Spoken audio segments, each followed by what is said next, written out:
Hi, you're listening to Delusional Optimism with Dr. B, where we explore human resiliency and learn how people thrive even after adversity. We break down the complexities of the human brain so concepts are simple and relatable. It's fun and empowering to understand how your earliest experiences influence your relationships today. What makes you tick? Dr. B is a speaker, trainer, and consultant who understands emotions and human development from the inside out. Let's dive into today's episode.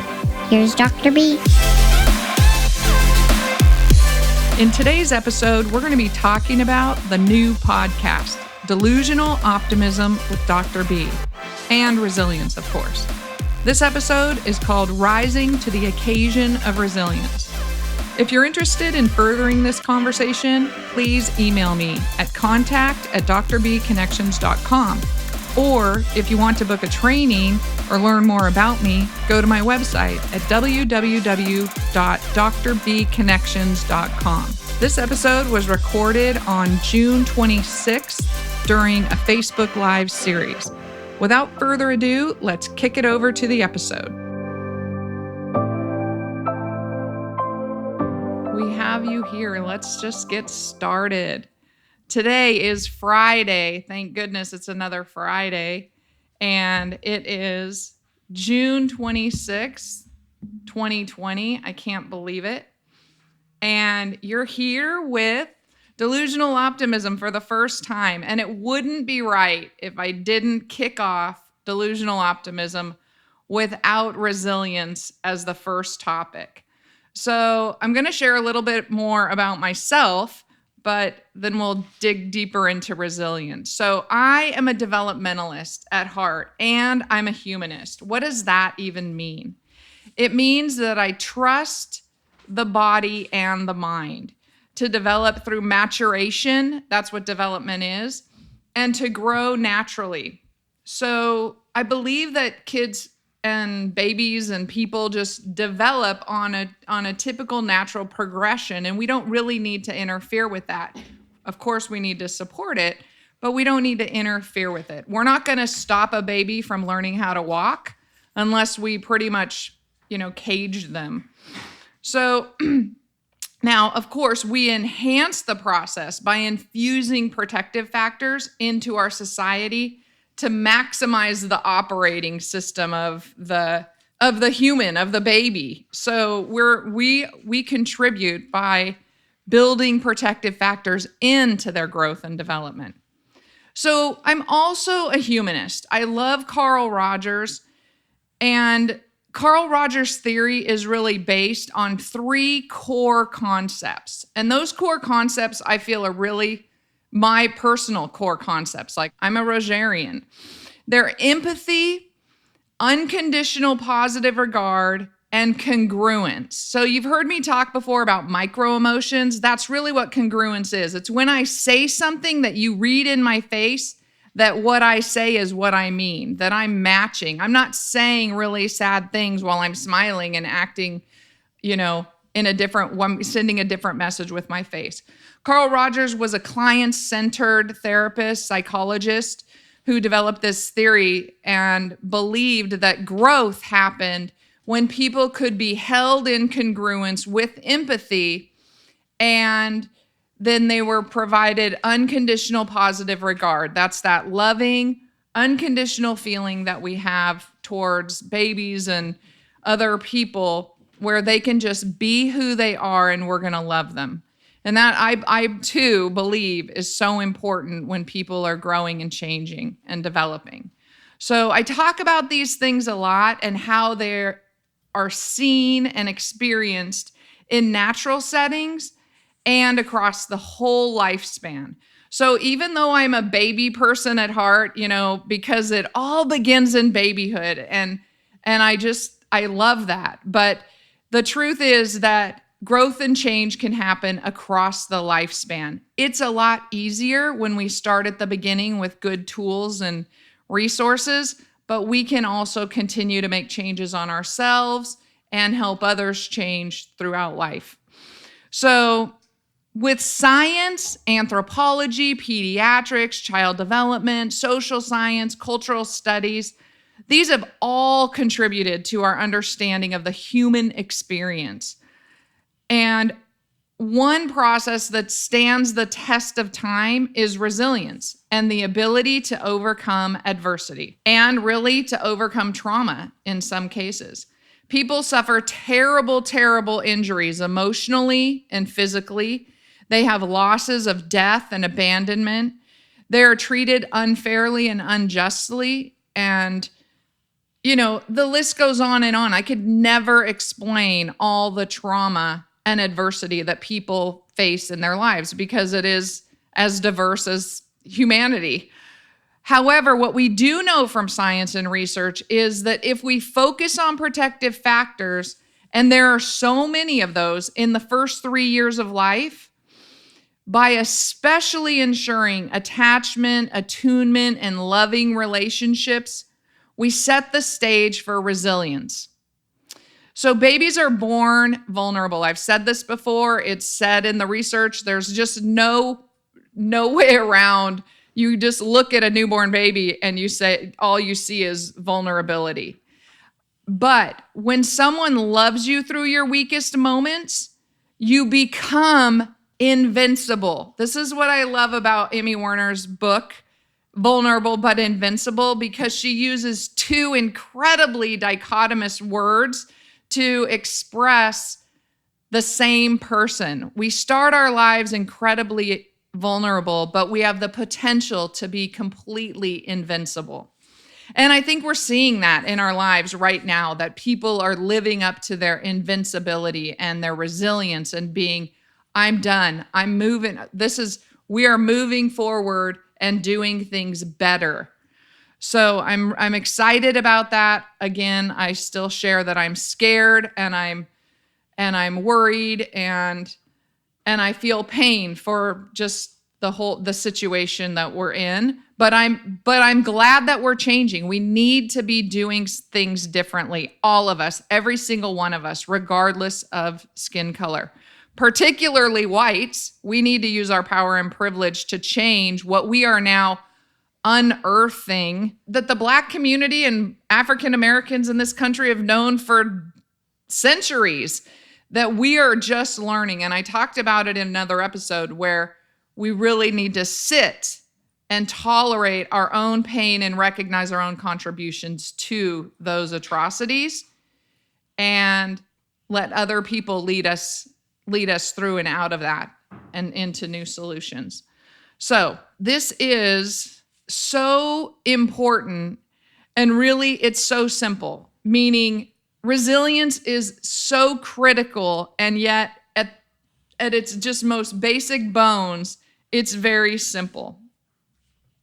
And we have to keep it in the forefront of our minds. Remember, empathy, unconditional positive regard, and congruence. So what does congruence mean on another level? It means being seen.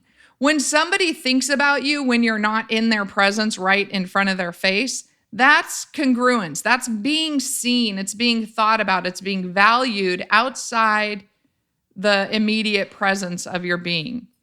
When we approach our relationships with these kinds of things in mind, then first we totally set the stage for children to grow into strong, loving, resilient adults. And I'm going to add happy adults, because whenever, and I've done this for decades now, when I ask parents, what do they want for their children when they grow up? Nobody ever says to me, like the first thing that people say is not, oh, a Harvard education or a good education. Nobody says that. That's never the first thing that people say. Oh, I really want them to be wealthy and have lots of money. Or I want them to be the CEO of a big company. Nobody says that. People always say the same thing, a version of, go ahead, type it in the chat box. I know you know what the answer is. What do you want for your children when they grow up? Parents say they want their children to be happy and to be healthy. They always say that. Now, do they still want them to maybe have an education? Absolutely. Do they think maybe they'll be happy if they have a job at the top of a company? Maybe so. But nobody ever ever leads with those things. They lead with happy and healthy. And I agree. That's exactly where I sit too. Because really your education and your wealth and your prosperity and what you do with your passion is so much more about you as an individual person than it is about your parents. Like most of us didn't follow in the passion that our parents wanted us to follow, and we found our own passion, and that's the gift that our parents can help support. So this is what most parents want. People want their children to be happy and decent, good people and healthy people. So what do? We also build our work environments, our community systems, our medical systems, our educational systems, our policies and our practices to focus on these same things. Back to empathy, congruence, and unconditional positive regard. When we build our systems based on the same kinds of values that we have in our families, then we create a more resilient community and environment and society and humanity. I hope that makes sense. But that's when we start with the inner circle of our family and then we expand out, then we have captured everyone. When we focus on the same thing, so our families are being reinforced by the broader community, then innovation comes from resilience. Now, because we aren't afraid to take risks and fail. We try new things. Education could change. Here's one of the changes that I think we could make a lovely shift to, is taking us away from so much of the ABCs towards innovation and implementation of ideas. And we would then have a more productive, creative, and happy society and population. Now let's think about it. Innovation comes from resiliency because you can't do something new that's scary or take a risk without having the ability to tolerate the consequences, to tolerate failing. So I'm a huge fan of education becoming all about innovation because really that is what education is about. It's about learning new things, trying them out, seeing what works and expanding on them and making better and more new things. When COVID-19 hit, remember when we didn't have enough ventilators and car manufacturing industries became ventilator manufacturing industry or companies? Like that's phenomenal. And we need all of our people in all of our society to be able to be those kinds of thinkers that can jump from, oh my goodness, we have a need to help all of our people together and do something different. So of course people still are going to learn how to read and still are going to learn how to do math. But clearly our history has failed us. I mean, I still am reeling from the failure of my sugar-coated history that I have completely at a level of a PhD medical degree have had such a lack of historical history that's accurate around Native Americans, Africans and African Americans and slavery and a variety of other groups as well. Like I'm still a little rattled and undone about that and feel like I'm having to redo all of my education in that particular arena because it was failed in my education system. And I believe that it's failed in most education systems. So as you do know, if you've ever heard me before, you know that I love rose-colored glasses. And that's why my podcast is called Delusional Optimism. But ironically, the acronym for delusional optimism is DO, D-O. Delusional optimism isn't just thinking about what we do to make the world a better place. It's about doing things. And there's another episode coming down the pike about optimism is also activism because you can't be optimistic if you don't do things differently or do things to make things different. So we're always going to have a more fragile layer of our population. There's always going to be people who do not get early nurturing, who suffer extreme trauma and have unreparable consequences from those experiences, or who are born with developmental disabilities and differences, and that we need to provide more resources towards. Because one of the things, fairness isn't about everybody getting the same thing. Fairness is about everybody getting what they need. And when we build society based on resilience and people are getting what they need, then we actually have more economic resources to utilize to support the populations that need more support without feeling like we have now this, suffering from helping everybody. Everybody's gonna get what they need. There's not, the saying less is more is absolutely true. Less is more. When we do all the things that we need to do on the front end, we use fewer resources, so we have more in order to share the wealth.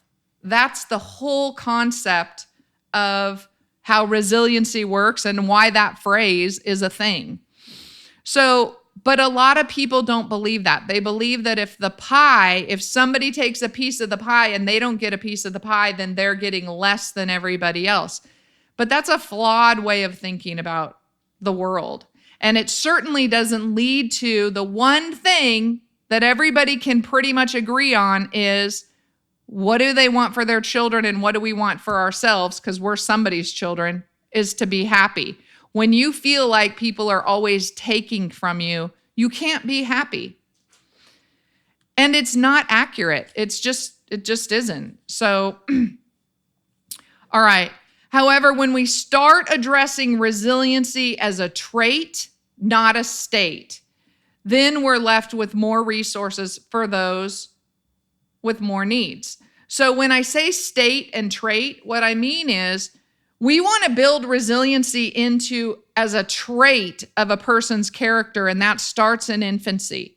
We build resiliency into somebody's constitution by providing loving, unconditional relationships, empathy, healthy communication strategies. Like, we talk to babies, we help them problem solve, we help them be purposeful. If they crawl across the floor to get a ball, that it works. They're successful, because then that says, when you start college, you can really finish it. It's translatable, which is so cool. And so we build resiliency, and is something that starts in your babyhood and it carries you through your lifetime as a trait that you have. It's not a state of mind that only appears when something bad happens.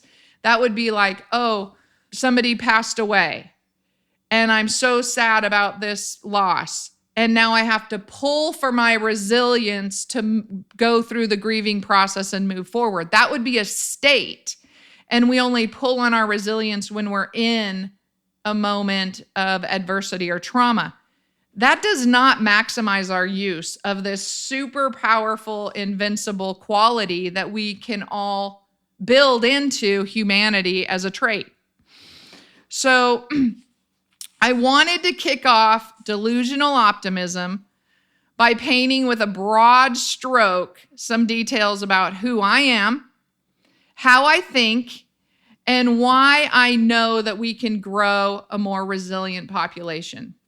That's why I do this, to share tidbits of information, usually fairly complex ideas, and try to break them down into usable ideas for raising children, for having healthier relationships with our partners and our family and our siblings and our friends, by having better communication skills, being clear so we can be congruent. We say what we mean and we mean what we say. By giving people the opportunity to see how personal growth and change can happen.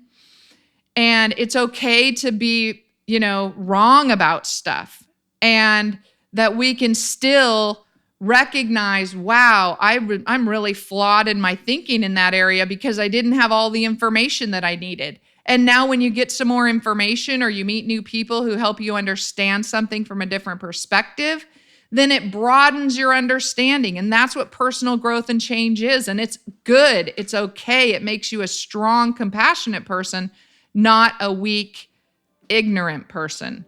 So we want to have growth and change and learning across the lifespan.